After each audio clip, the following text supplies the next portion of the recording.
Maamuzi yako ndio yanayotengeneza kesho yako iliyo bora. Ukiamua vema, mema yatatokea. Ukiamua vibaya, mabaya yatatokea. Maamuzi yako yanaitengeneza kesho yako iliyo bora. Kwa hiyo si tu maamuzi yako, uongezee kwenye mabano maamuzi mazuri. Maamuzi hapo ya aina mbili, kuamua vema au kuamua vibaya. Matokeo yako ya leo yametokana na maamuzi yako ya jana.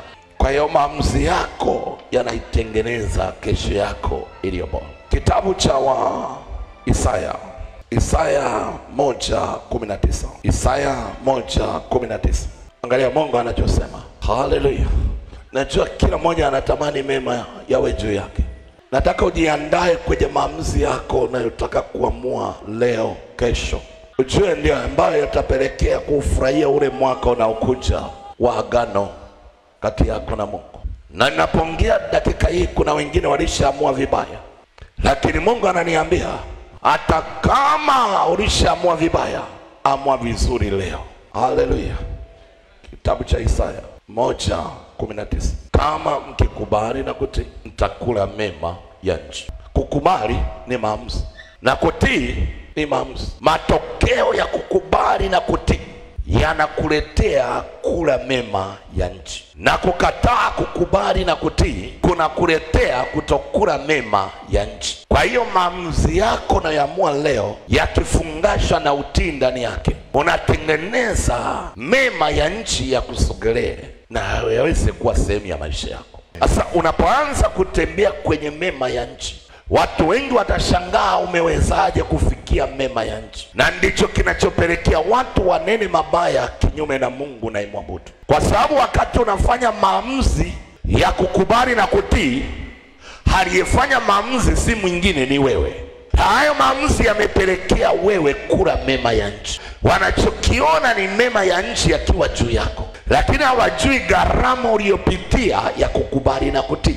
Na mambo yanapoharibika kwenye maisha yako, matokeo yanapoonekana ukiwa kwenye uharibifu, akiwa watu wengi wanakuhurumia na kuona hali ngumu au mateso unayopitia, hakuna anayekumbuka kukukumbusha mahali ambapo kutii na ukayaacha mema ya nchi, bali kila mmoja ulalamika na kuona ustahili kupita mahali unapopita, lakini hakuna hata we mwenyewe ukumbuki kama uliyaacha mema ya nchi. Sasa hiyo njia haitatengenezwa kwa sababu unanungunika au unalia au watu wanakuhurumia. Hiyo nchi au hiyo njia itabadilishwa na wewe kufanya maamuzi ya kujutia maamuzi ya mwanzo, na kugeukia Mungu wako ili uweze kurudi kwenye njia iliyo sahihi kwa Mungu wako. Machozi hayabadilishi kilicho mbele yako, bali maamuzi ya kugeuka ndio yanabadilisha hiyo njia iliyo mbele yako.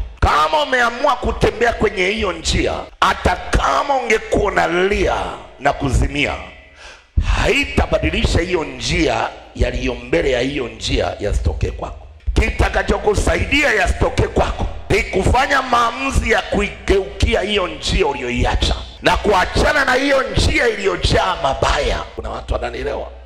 Maamuzi ya kugeuka ndiyo yanayokomesha kile unachokipitia. Utakapoamua kugeuka na kuirudia njia uliyoiacha, hata kama iko mbali, una matumaini ya kuifikia, na ukiifikia maisha yako yatabadilika. Ni heri ugeuke kwenye njia uliyoiacha hata kama iko mbali, kuliko kuendelea na njia iliyo karibu na mauti na kuendelea kwenye umauti.